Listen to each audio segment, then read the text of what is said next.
of y'all heard that song? You remember that song, Midnight Cry, where you can almost hear the trumpet? Who was it that sang that? Was it Clay Cross? Was one of the ones that popularized it.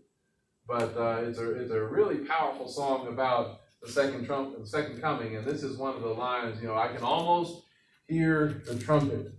And in this Torah portion, this is one of those that talks about some of the trumpets in Numbers chapter 10.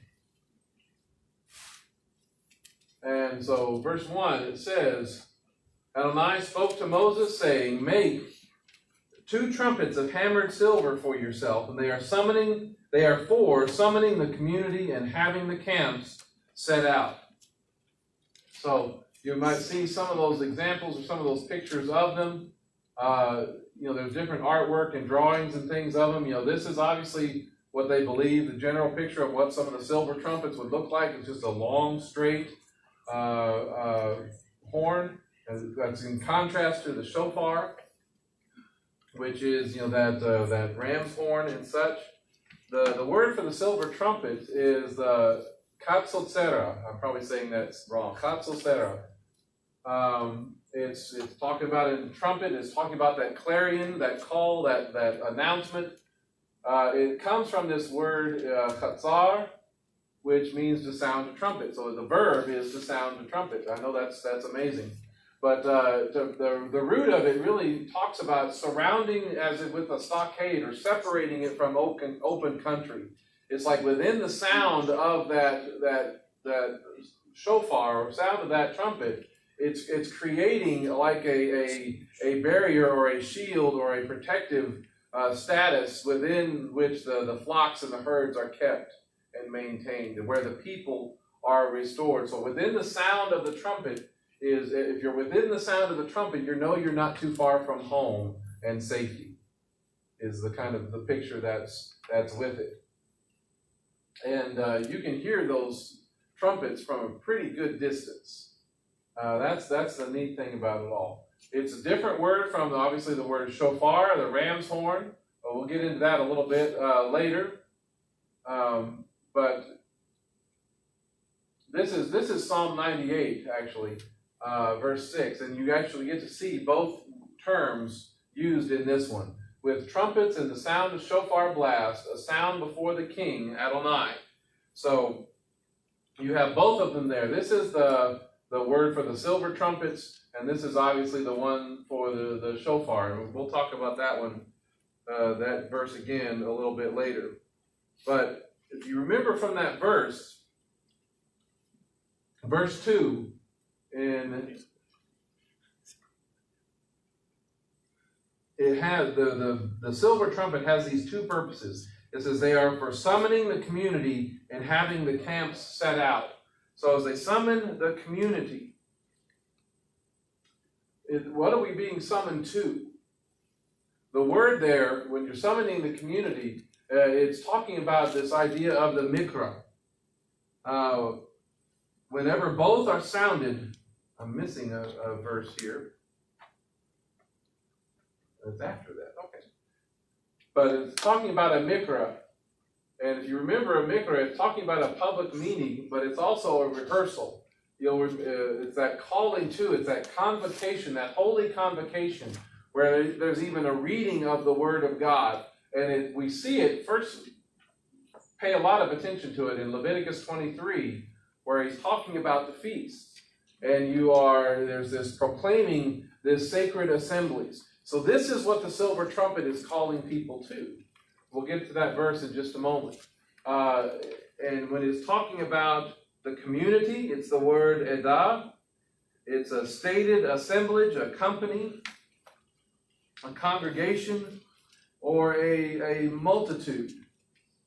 So that's a different word from what you usually see as far as the assembly and some of those things. But what's interesting about it is where the word that it comes from is the word ed, which means witness or testimony or evidence. And that's how he is describing the people of God when they are hearing the sound of these silver trumpets and they're coming to the assembly. They're coming to the mikra, to the holy convocation. They are coming there to witness but also as witnesses. Because what have these people seen already? These people have seen a great deliverance, a great redemption out of Egypt. And so they have seen the mighty hand and the outstretched arm of God, save them, deliver them, rescue them from darkness. And so they are able to give testimony about what they have seen and heard God do. But they are also witnessing what God wants to do in these sacred assemblies, in these feast days, in these moeds and such. So it's for the silver trumpet is for summoning the community. It also is to signal off, to send off on the embarkation, to having the camps set out. It comes from this word macha, for departure. And it literally has the connotation of it is pulling up of stakes or the striking of the tents or breaking camp. That's really where it's coming from. It also has the sense of march. So it's not just that you're tearing everything down, but you're tearing everything down because you're about to leave and you're about to go somewhere. You're about to head in an intentional direction as a group, as a people, as a unit. So you're heading off and starting essentially a journey. Or as you know, we may be in the middle of one. You may be making multiple camps along the way. And it's time to strike camp and get moving on to the next destination. So you see all of these in Numbers chapter 10, verse 3. It says, whenever both are sounded, again, the whole community is to gather toward you at the entrance of the tent of meeting. So where are they being drawn to? They're being drawn to the tabernacle. That's where the focus is. That's where the center of the camp is. That's where God is using these trumpets to draw his people in. He says, but if only one is sounded, it's just the princes, the heads of the tribes of Israel are to gather toward you. But when you sound the trumpet the first time, the camp of those camped on the east is to set out. Okay, we're going to read through some of these verses. When you sound the trumpet blast the second time, the camp of those camped on the south side is to set out. Short blasts will be the signal for their moving out. It says, to gather the whole national community, you are to sound the sustained blast, but not the short blast. So the sons of Aaron, the Kohanim, will blow the trumpets. This is to be an eternal ordinance for you, as well as for your generations to come. So if you notice when we were going through all of that it's, there's different kind of blasts, there's different kind of notes, different kind of calls, and they indicated different things. They had different meanings. They could direct the camp of who sets out and when, and what they're supposed to do in the order that they're supposed to do it, how each section is moving. And so in this way, the silver trumpets were acting almost like traffic cops. Like tones on the radio. Yeah, tones on those types of things, absolutely. But, military units for centuries would use a trumpet or a bugle or things like that in the same way. They would use a bugle to wake the troops up in the morning. You all know that one? Right? That means get up, and you better get up in a hurry.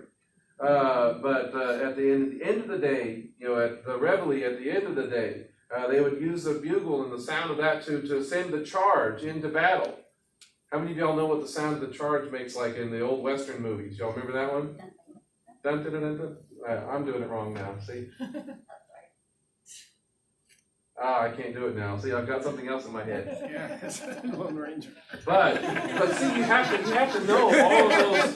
You have to know all of what those different calls in those different tunes and notes, what they mean. So they have ones to charge. They have different ones to retreat. What's that? I'm not hearing it correctly. Yeah. That's a different one though. That's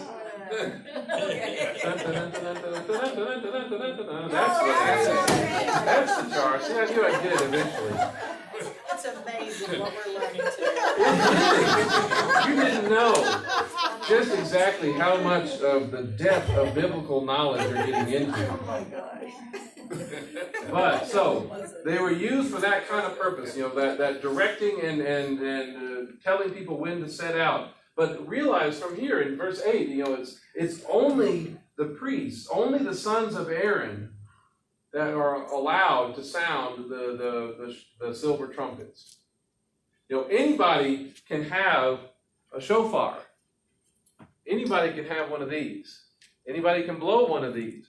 But not everybody was authorized to have or blow those silver trumpets. Only the priests. So the priests were essential even for the movement of the camps. That's why the priests would also go out with them into battle. That's why the Ark of the Covenant, why they would often be in the front, because they would be able to tell which divisions, which tribes to go here and there based upon those types of things. So they were the ones that were organizing these things. And this is what verse 9 says this. It says, whenever you go to war in your own land against the enemy who is hostile to you, you are to sound short blasts of alarm. Then you will be remembered before Adonai your God and be delivered from your enemies. So again, it's using for all of those types of purposes. And notice how the blast is also supposed to get even God's attention, right? Then you will be remembered. When you sound the blast of the silver trumpets, you'll be remembered before Adonai. I don't think he really forgot about them, but it says something about them that if they are willing to do this, willing to blast the silver trumpet and get that going for them, so to help them ensure victory. But it's not only for war, it's used for the priests. The trumpets were also an essential in the function of worship.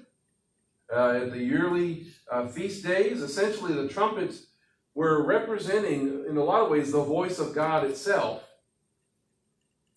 Because what did he sound like when he was at Mount Sinai? Didn't he sound like an exceedingly loud trumpet blast, shofar, or whatever else? They were that voice sounding from Mount Sinai grew louder and louder and louder, and they couldn't take it. So this calling, this directing, this instructing of his people is all a part of it. And worship.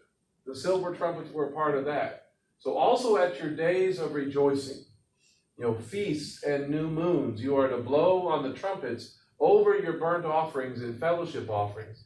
They will then be a reminder for you before Adonai your God.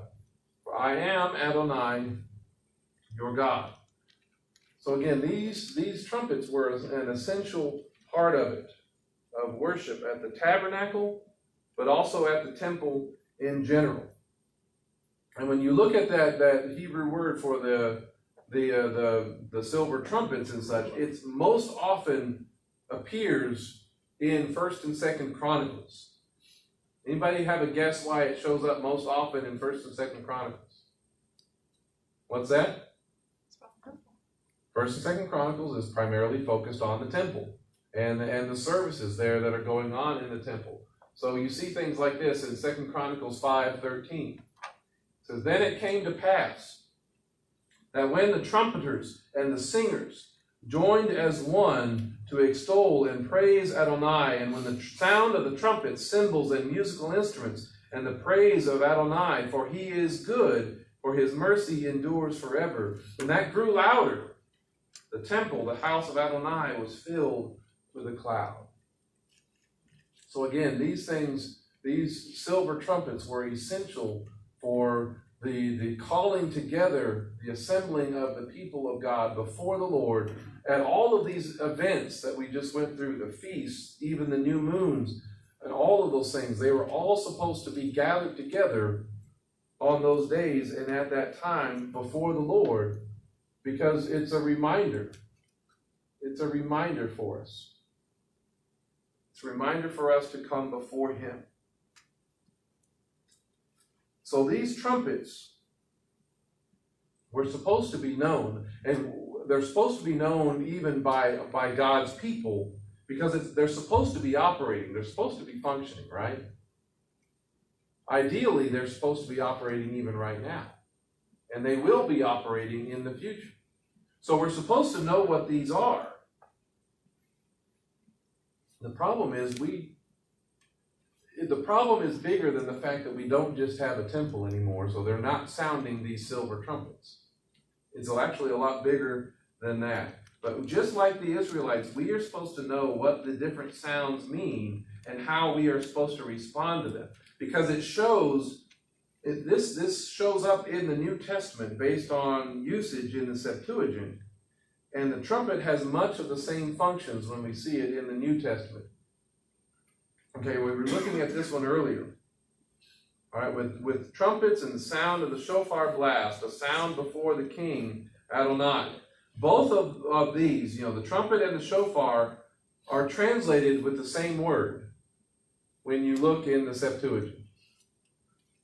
So they both use the same word there. But the second one has a qualifying description that distinguishes it from it. In the Septuagint, the trumpet is, I just forgot the pronunciation of that, salpinx? Salpinx? Yeah. So that's the word that's used in the Septuagint. And it's talking about this trumpet, it's talking about this quavering or reverberation or this vibration. You're putting off this sound like that. But in the second word in that Psalm 98 has a qualifier. And it took me a while to find it and look it up exactly, because it's not a word that appears in the New Testament at all. But I just did a basic. I took that word in Greek and stuck it in Google and hit and did a search on it, and I came up with everything in Greek, modern day Greek translations and web pages and everything. I was like, okay, that's not much help, so I had to translate that, and it comes from where we get the word keratin, which is fibrous structural proteins, the structure material for hair, nails, feathers, horns, and claws. So it distinguishes this word, salpinx. The silver trumpets doesn't have the qualifier in the Septuagint, but the one that's referring to the ram's horn does. Does that make sense? But the thing is, the tricky part is this word that talks about it in terms of the horn is never in the New Testament. Okay? Y'all with me? Of course, this word salpinx shows up most often in the book of Revelation. But when we see it in things like, it comes from this word keras, which means like hair of the head or horn. That's most often used in Revelation, and such as that. But we see the word trumpet in Matthew 24. So he will send out his angels with a great shofar. This is the Tree of Life version. And they will gather together his chosen from the four winds, from the end of heaven, from one end of heaven to the other. Okay? So the TLV uses this as shofar. But what's the difficulty with that? How do they know which one it's talking about? Is it talking about the shofar, or is it talking about the silver trumpet? It's hard to say. And there's certainly no definitive way to determine which one it's talking about, because for one thing, there's not that qualifying word that's here. So which is it? Is it the shofar, the silver trumpet? We can't, be absolutely sure on anything. We shouldn't be definitive. We shouldn't be argumentative about it or divisive over that answer. But Matthew is writing this as if he kind of expects his readers to already know, right? He doesn't put an explanation on it. He doesn't do that. So he kind of expects them to know which horn is blowing and which is talked about here. Do you see what's part of our problem? We're not sure which one he's talking about. But he assumes that his readers do know. Because I'm one of those that believes that these were written before the temple was gone. So there was still a living memory of how all of these things were working and operating. So, but again, Matthew expects his readers to know which one it is, because what is its function? Why is this trumpet sounded? Well, what is he doing? He is sending out his angels. Where do we see that language of being sent out? Well, but also back in that Numbers passage, right? When he's talking about the silver trumpets, they're breaking camp, they're picking up, and they're about to go on a march or on a mission, right? With a great shofar or a great trumpet, and they will do what? They will gather together his chosen.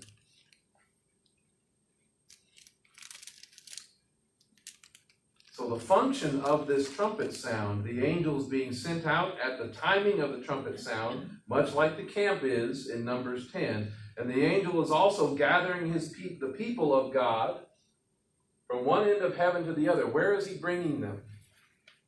Where is he bringing this gathered people? He's from the four winds, but he's bringing them to himself, right? He's bringing them into his presence. We'll get into that a little bit later. But so both of these activities fit what Numbers 10 describe as the silver trumpet. Not exclusively, mind you, but when it comes to the temple or his tabernacle, when his temple and tabernacle is functioning, which one is it going to be? It'll be his silver ones, the silver trumpets. We see it again in 1 Corinthians 15. He says, "Behold, I tell you a mystery. We shall not all sleep, but we shall all be changed. In a moment, in the twinkling of an eye, at the last shofar," again, they've made the decision that this is the shofar. "For the shofar will sound, and the dead will be raised incorruptible, and we will be changed." So the last shofar, the last trumpet, is also one that lacks that qualifying word. But again, its function is similar. The last trump is one of these that would have been a part of the ceremony at the tabernacle. It would have been there at the temple. This is essentially, what did we call this? This is the awakening blast of what feast day? Where the dead are raised. The resurrection is the awakening blast of what feast day? Feast of Trumpets. Feast of Trumpets, Yom Teruah. Okay? So we blow the shofar, right? Because are we qualified to blow the silver trumpets? No. The silver trumpets are only supposed to be blown at the tabernacle or at the temple, right? So there is no functioning temple. There is no priesthood to blow the silver trumpets right now. But at the sound of the trumpet, the dead will be awakened. They'll essentially be pulling up their tent pegs, right, of the grave. They'll be breaking camp where they've been sleeping, and they'll be out ready to move, ready to go out on their journey, ready to complete the mission. This vast army is now being put on the move. So again, even here, this is something that would have been written again while the temple was still functioning. So Paul would have probably been thinking of the silver trumpets and their blast and such there. Again, I wouldn't fight anybody on that, but it's still something to think about. We see it again in 1 Corinthians 14, 7 and 8. He says, "For the Lord himself shall come down from heaven with a commanding shout,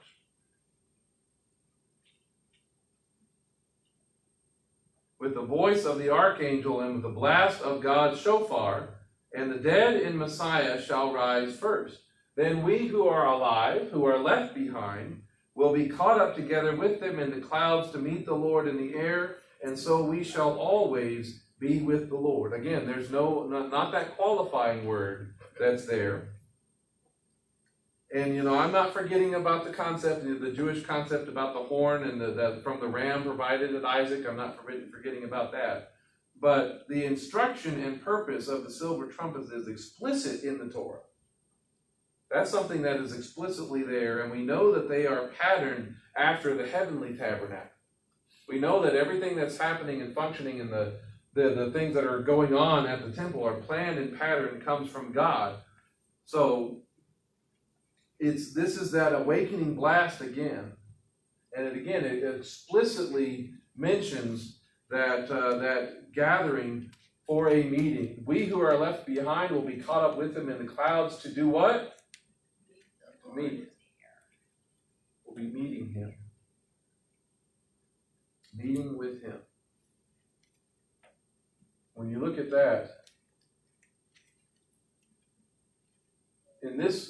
this passage is the word apanthesis, and it's very similar to the word for in Numbers 10 is summon or gather, and that's the word ya'ad. Whoop, didn't mean to go that far.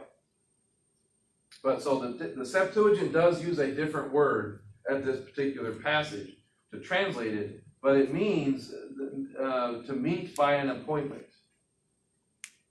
There's a day, there's a time where this is all supposed to transpire, and you're supposed to be there. So, do we have a meeting? Do we have an appointment with Yeshua in our future, on the schedule?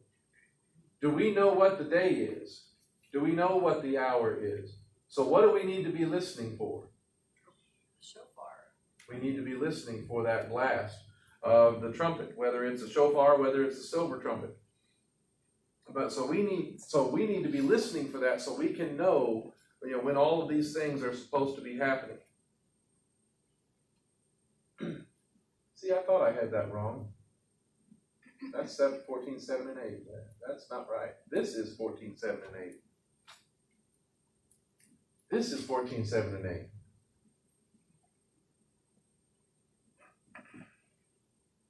This is another one of those usages of that same word. I didn't do it. But it is the same for lifeless things that make a sound, like a flute or a harp. If they make no distinction in the tones, how will what is played be recognized? What issue is he talking about here in this passage? Y'all remember? This is the whole thing about speaking in tongues, right? About, if you can't be understood, if it's not something that is have some meaning to it, then it's not necessarily helping. But then he says in verse 8, "For if the trumpet makes an unclear sound, who will prepare himself for battle?" So again, this is the context of speaking in tongues, but that's not really what I'm focusing on or what I'm interested in, but talking about the principle that it opens up. Because any instrument, if even the trumpet has to be sounded clearly in order for its direction and its instruction to be understood. In order for the music to sound good, right, you have to be playing the same song. Can you imagine if you're sitting next to people, you're in an orchestra, and they have their music stand in front of them, and the guy sitting next to you has started playing a different song than the one that's on your sheet music right in front of you? That's happened to me before. Being in concert band and all those other types of things, where you're so focused on getting yourself ready, and you're up there to play, and you've got the next song lined up, you switch the song, and the conductor goes, bam, and you play a note, but it's not the song that everybody else is playing. They're all wrong. Huh? They were all wrong. Well, no, everybody else may have been right. But, when you're switching pages and things like that, when you're trying to get things lined up, if you don't have things in the right order, or a page has fallen out, there's a whole lot of ways that this could go wrong. And, yeah, I've been there before.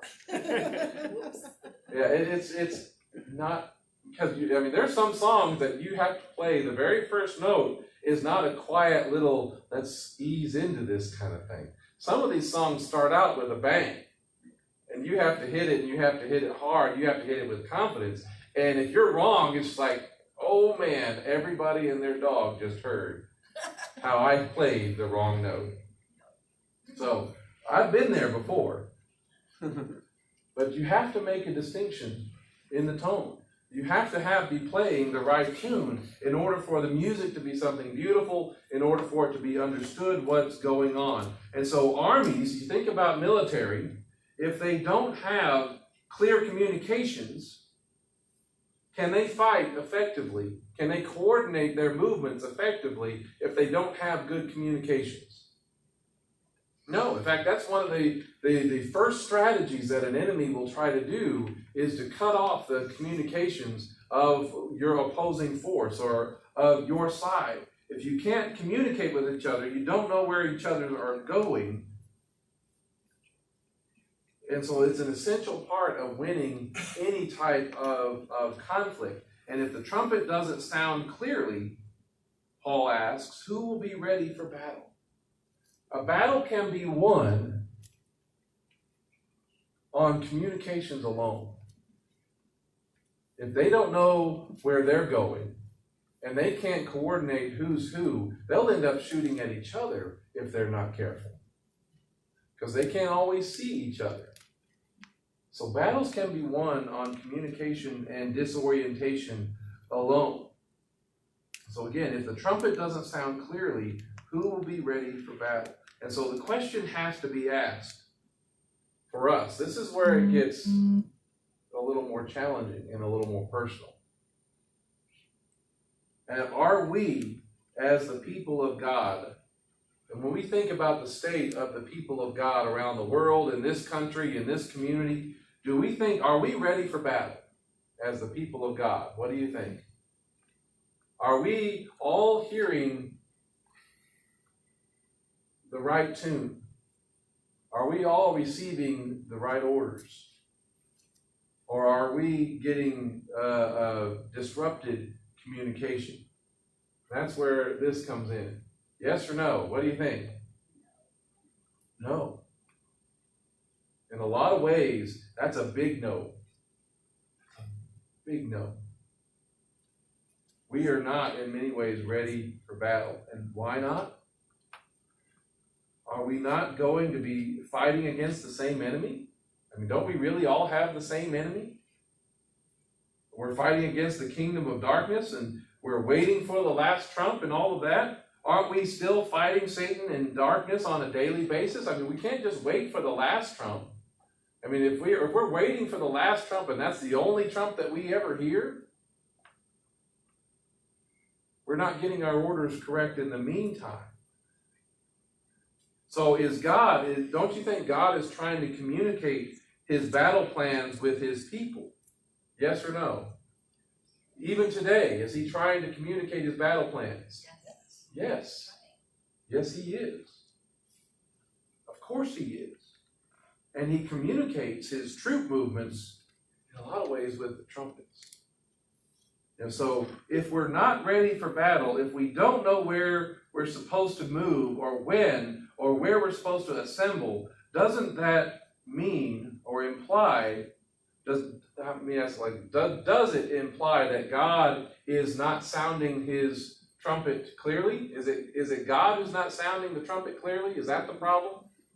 Because I mean, I've like I said, I've been there where I'm supposed to play a certain note and it doesn't come out the right note. Y'all have heard me on that shofar a few times where it's not always pretty, right? That's why many of you aren't willing to pick it up and play it for yourself, because you don't want to play the wrong note, right? You can admit it. It's all right.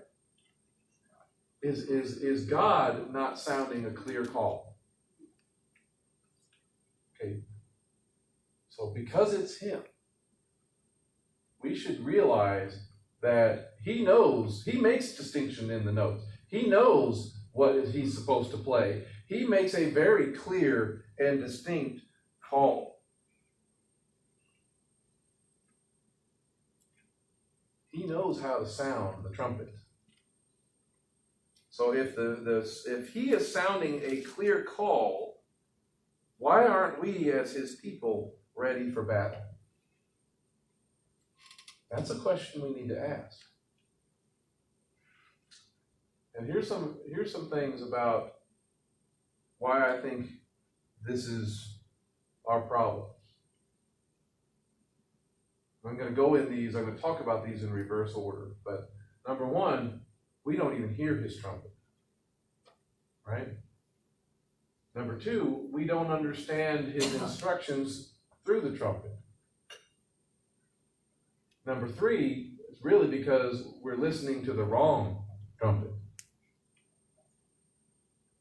And number four, we're too busy sounding our own. We're tooting our own horn. Exactly right. All right? So those are four reasons why. I'm going to start with number four. We're sounding our own trumpet.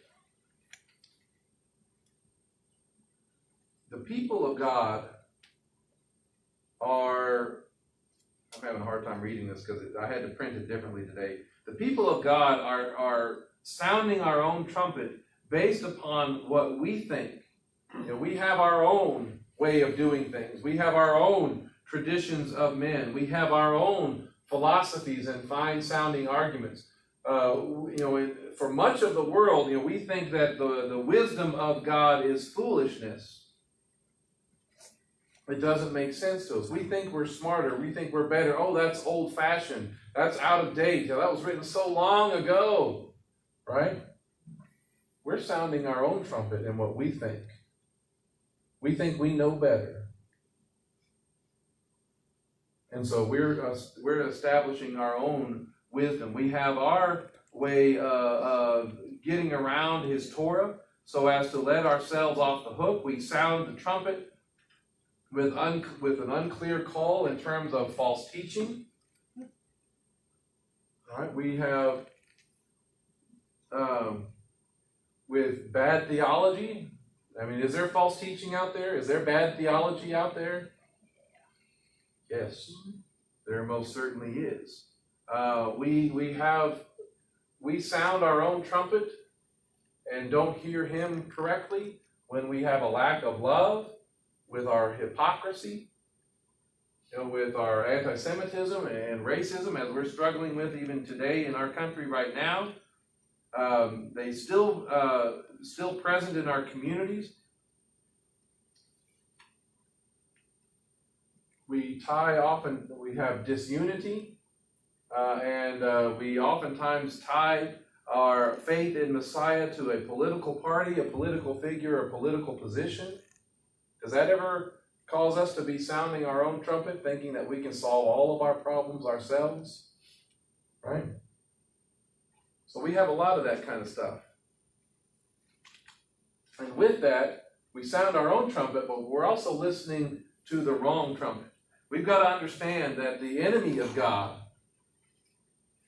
is trying to muddle the waters and confuse the people of God in order to render us ineffective. That is part of his strategy. He wants to make so much noise out there that we can't really hear from God. So Satan, has his own trumpets, his own calls to drown out the voice of God.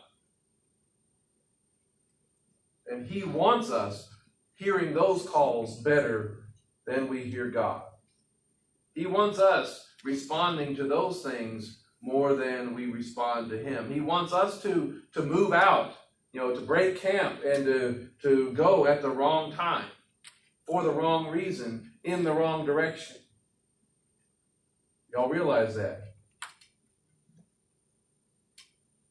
To assemble with the wrong people for the wrong cause. That's what the enemy wants us to do. There are many you could say the political left. There are many who claim the name of Messiah that are drawn in the wrong direction toward this political left. Often using good issues and good reasons, like fighting poverty, racism, righting wrongs, all those other types of things, identifying. But what the problem is we're identifying more with the call to action from Democrats and being more passionate about candidates and elections than they are about the call of the kingdom. Right? We see that. Is it unique to the political left? No. It's not. Because for the same thing, there are many who claim the name of Messiah that are drawn in the wrong direction. I can't see this right now. But who are identifying more with that call to action for good things like freedom, individual liberty, Constitution, all those other types of things that could be drawn in this direction toward the political right. And they could be just as dedicated in identifying with the call to action of the Republicans and being more passionate about candidates and elections than they are about the kingdom. Both sides. We can be listening to the wrong trumpet. And we as the people of God need to be aware of that possibility. It's not just about what the other side's doing. It's what we can be listening to ourselves. And we need to understand that there is a distinction. So we can be listening to the wrong trumpet. We can be listening to entertainment. All the different movies or all the different sports or all the things that are out there, it can drown out the voice of God. We can be paying more attention or listening to the call to money or jobs or all of it is a distraction and confusion.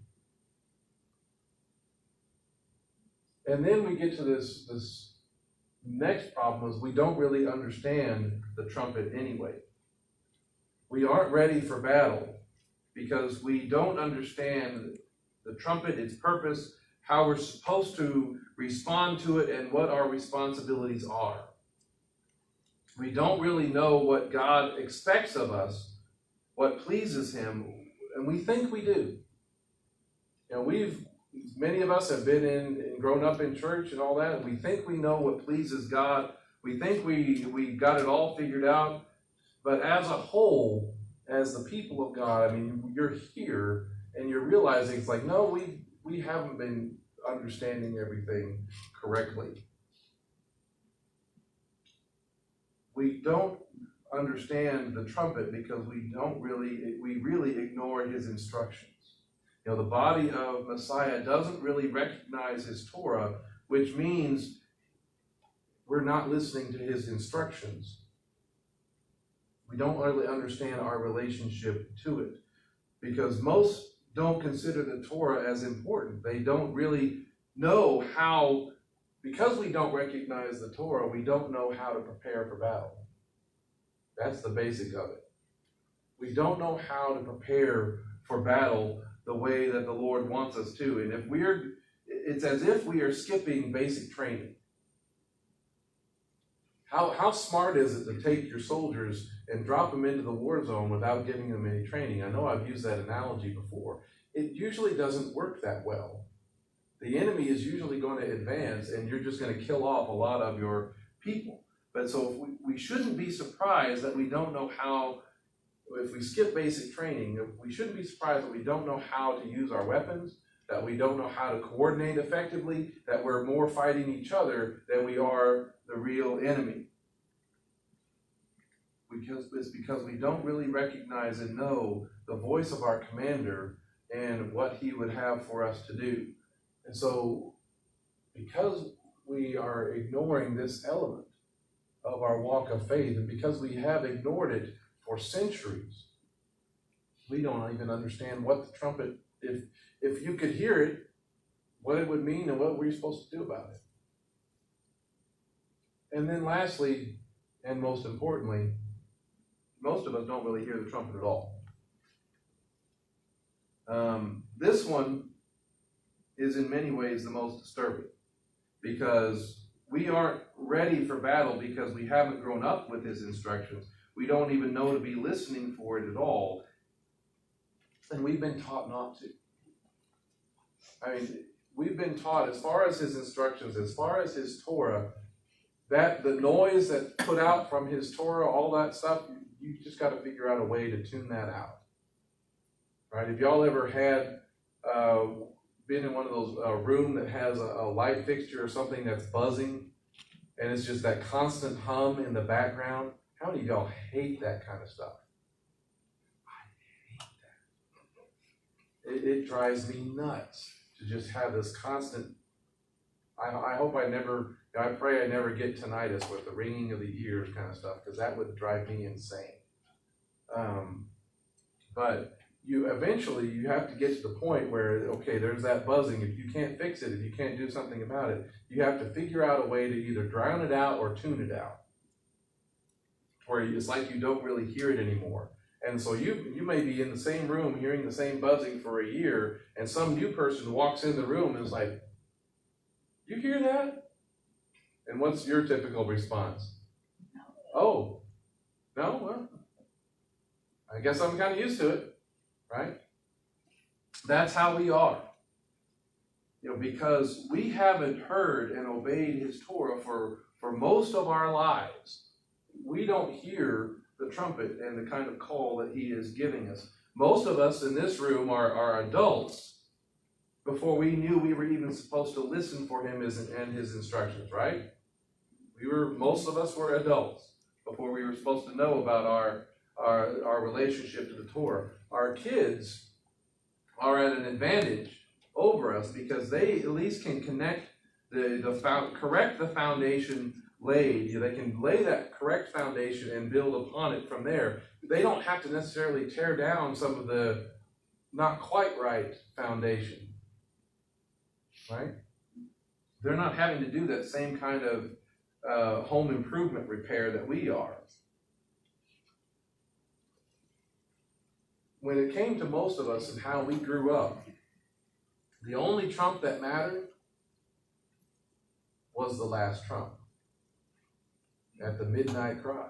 That's the only one that we were ever paying attention to or listening for. Man, I can't wait till I hear that last trump. And I'm with you on that. But we need to understand that that is not the only last trump that matters. That's not the only one that matters. So for all practical purposes, we need to understand that the trumpet that God sounds is not like the one that we're expecting.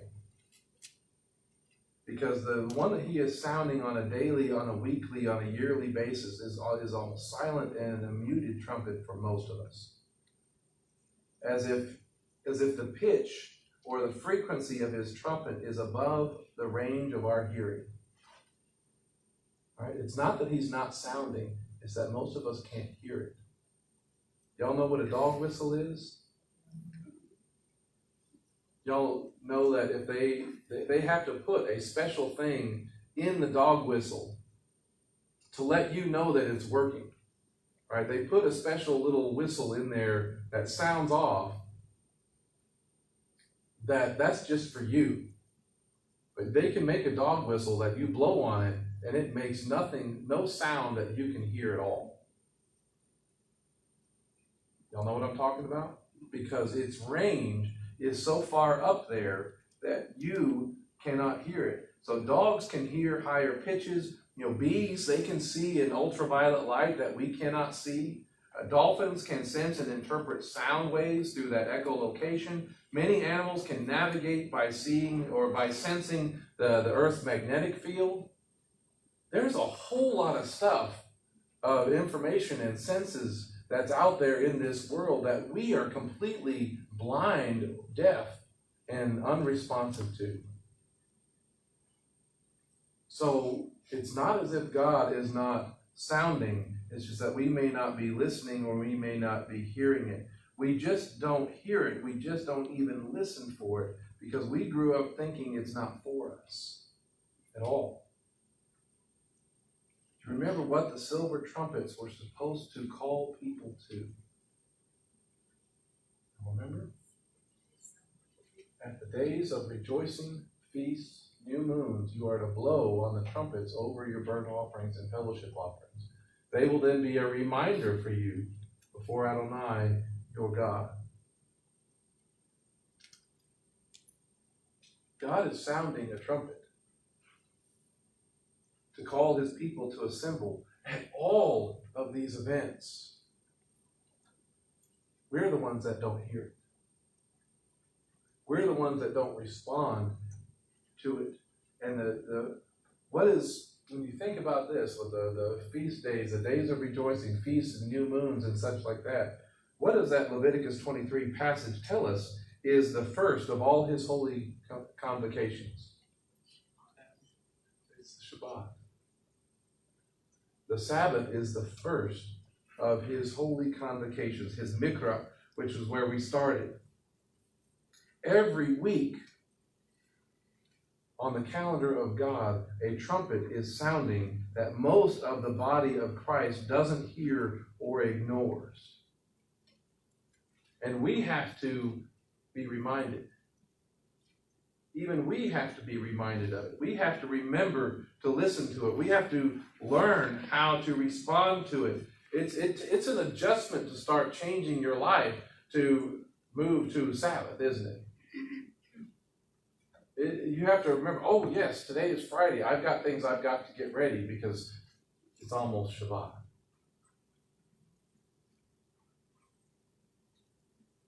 What is now essentially a silent trumpet calls his people to assemble, calls us to the journey, calls us to set out, and calls us to battle on behalf of the kingdom of God. Because we can be better prepared for battle, because the battle is coming. The battle is around us. And so some of the things that we need to seek out for, that we need to pray for, and part of the battle is restoring that line of communication that is being disrupted by the enemy. We have to be a part of trying to get our fellow believers, those who know him, those who love him, those who are in on this fight, to recognize and hear the voice of the trumpet that's calling on a weekly, on a yearly basis with the feast of the Lord. Those are his trumpets that are sounding. And I didn't even bring it because I forgot it. But I almost imagined it like at the sunset on every week, the sunset's the same. Every week, you get to see the colors and all those things that are out there. There's one day of the week that the sunsets should be different. And so that's on a Friday night. That's as we're entering into Shabbat. Imagine hearing a trumpet as the sun sets. Imagine that's the Lord's way of saying, this is a time to come together. This is a time of assembly. This is for the people of God to rest. On a Friday night, next Friday, listen for a trumpet. Yeah, the holiness of the day. Absolutely. And so, do you hear the trumpet sounding? That's what we need to be aware of. That God is still calling his people. He is still calling his people to assemble. He is still calling his people to battle. He is still calling all of us to that. It's whether or not we really recognize it or not. And we should be a part of helping others to recognize and hear that call with gentleness, with respect, with all of those things that we need to go and share. Hey guys, God is talking. God is communicating. He is trying to lead his people to the battle. Because there is a trumpet that's coming, isn't there? And we're all, the whole world is going to hear that one, aren't they? It's not going to be done in secret. At the last trump, the world's going to know just who's been sounding a trumpet all along. Father, I just pray that you would continue to grow in your people, amongst us, even here, Lord God, that we would be better equipped to hear your trumpet. Lord, that as we go about our day, as we go about our week, we would just be in anticipation of hearing